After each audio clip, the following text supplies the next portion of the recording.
It's day 2 of the African Mining Indaba in Cape Town. The gathering brings together players in the mining industry to explore investment, finance, innovation and transformation in the sector. Our very own SABC News economics reporter Katlego Lekhodi has been covering the mining Indaba for us. A very good afternoon, Katlego. We know that you've been speaking to lots of people about all the various issues that are outlined in the intro. Tell us more. A very good afternoon to you, Nombu, and to our viewers at home. It's really been a blow-by-blow in terms of those conversations that are being held on day 2 of the Investing in African Mining Indaba in Cape Town. We see most of those delegates really gathering here from early in the morning. The day started very early, Nombu, unlike yesterday. This is where we saw most of those delegates going into breakfast sessions where they were talking about bilateral, more or less commitments that would come through in terms of investments and how then they can come through with solutions really for the mining sector, looking at the challenges that have not only been experienced here at home in South Africa, but on the continent, looking at how those companies and the country's economies are feeding into this particular sector. So today we're seeing most of those delegates really coming through with commitments. You must remember that this is an Investing in Africa Mining Indaba, and most of them just taking stock of last year as well in terms of where those commitments are in terms of transformation, remembering as well that this year we're marking 30 years of this particular Investing in African mining sector. So this is where you find small businesses, little businesses, or small businesses, large businesses and corporates as well that are looking to capitalize on what has been happening here. This session sitting, of course, for the coming 4 days. So I'm going to bring into the conversation this afternoon Sasol. They are here with us. Charl Norden is the Vice President for Explosives here at Sasol, and we know very well that you too as a company would not want to be left behind. You have a lot of ties with all of these nations, and they are here in terms of ensuring that no one is left behind in terms of feeding into this particular sector. Welcome to the SABC, Carl. Let us in on really the importance of finding Sasol as part of this particular occasion. Thank you, and thank you. Good afternoon, good morning to everyone.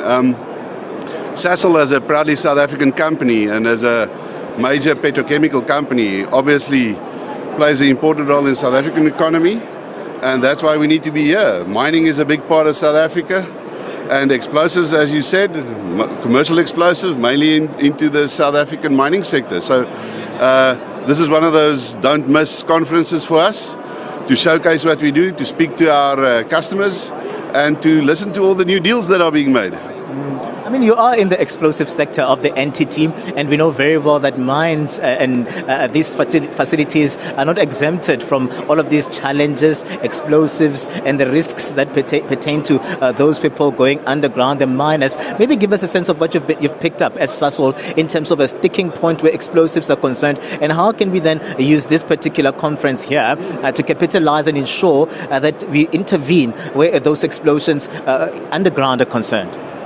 So a big challenge for the mining sector is how do we change the perception that we are not environmentally sensitive or aware.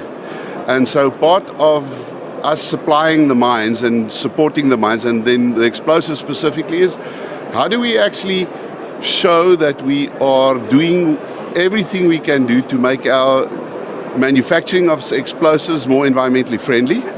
And as part of the larger Sasol as well, where we're looking at renewable energy sources and all of that. That's a big part of that. But secondly also, to try and how do you break rock more efficiently? And currently, contrary to popular belief, the most efficient breaking of rock is still explosive methodology. So it's actually making your explosives quite efficient, making them environmentally friendly and even safer for use.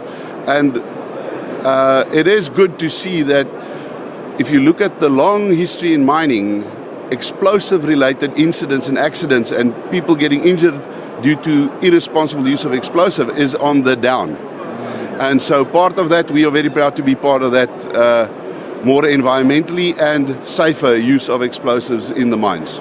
I mean, Charl, also one of the major topics taking place here at the Mining Indaba is around issues of the just energy transition, and how do we then ensure that all of these entities move into that space. And Sasol, you're one of the companies that really is big on emissions, and we see you also trying by all means to move with the time so that you're not left behind in terms of this green energy. Where are we? Do we have a plan? Do we have a strategy to ensure that we move and we're not a culprit in terms of the emissions that have been experienced emanating from Sasol?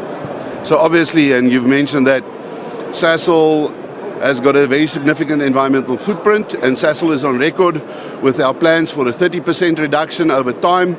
First part has got very significant commitments and targets, and actually we've achieved some very significant milestones with the rest to follow. And it remains one of Sasol's most important milestones and objectives to achieve, to become more environmentally friendly and to actually drive down our emissions. Specifically for the explosives business, the way we are looking at that is to look at the more renewable sources of energy in our facilities where we run it, and also to go to zero effluent or net effluent, that we don't discharge effluent outside of our facilities. Explosives by its nature is still the breaking of rock. You can't do much about that. But so it's in the manufacturing of our facilities and the way we run our licenses in a responsible way, the way we use water, that type of stuff, that for the explosive business where we have a major focus on the energy transition.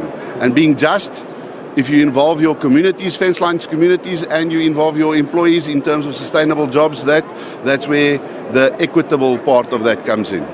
Well, thank you very much for your time and everything of the best, Charl, coming through there as the Vice President here at Sasol for explosives. You can imagine that there are those conversations that are being held. Actually, we're supposed to also speak to an official from Sasol. They just went into a meeting this afternoon. It gives you a sense, Nompu, of how important these talks are, as everyone just looks to play their part in ensuring that there's transformation within the mineral sector.